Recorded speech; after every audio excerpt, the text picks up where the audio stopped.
真的是太气人了呀！奇葩邻居将空调安在了我家外墙上，搞得我整夜都睡不着觉，因为空调声音太大了。这一次我一定要整治下他，真的是太可恶了！遇到这种邻居，我真的是感到很无语。朋友们，你们遇到这种邻居没有啊？他就是恶心你，他不把空调安在他家墙上，他非要把空调安在我家墙上。看我这一次真的是很对付他，也就是那个楼上那个邻居啊，我真不知道怎么想的。你把空调安在你家楼上不行吗？非安在我家楼上，就是搞得我现在每天听你那个空调声音呀，难受死了呀！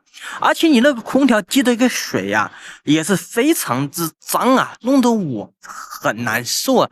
朋友们，遇到这种人，我们应该用自己力量把他给弄死。看我这次怎么去针对他呀？首先的话，我搞了一个那个铁框子，我就要把他空调给框住。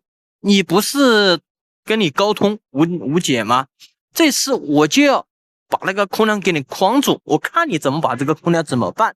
你把这个空调安在我家这个底下，然后我还装了一个监控，我就是让你痛不欲生，让这个夏天热死你。然后我等一下就准备去把那个空调那个管子给它剪了，那个电线给它剪了。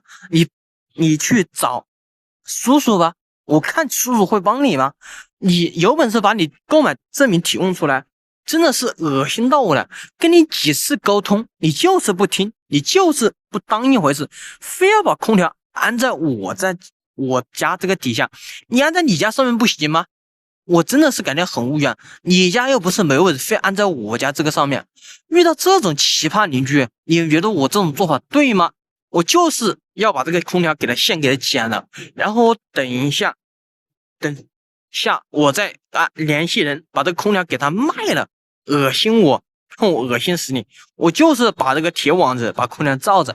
诶，你有本事你把这个铁网子搞开呀，我就去打电话跟叔叔说。遇到这种奇葩邻居是特别无语啊！空调谁也难装，把空调安在别人位置上面，既影响别人那个生活吧，又把别人的空间给占了。你说这种奇葩邻居是不是特别恶心啊？朋友们，你们支持我这种做法吗？就把那个空调给它剪了，然后安那个铁网把它给罩住。朋友们，你们觉得我做的对吗？遇到这种邻居是不是要这样做呀？朋友们可以在评论说一下你的留言和看法。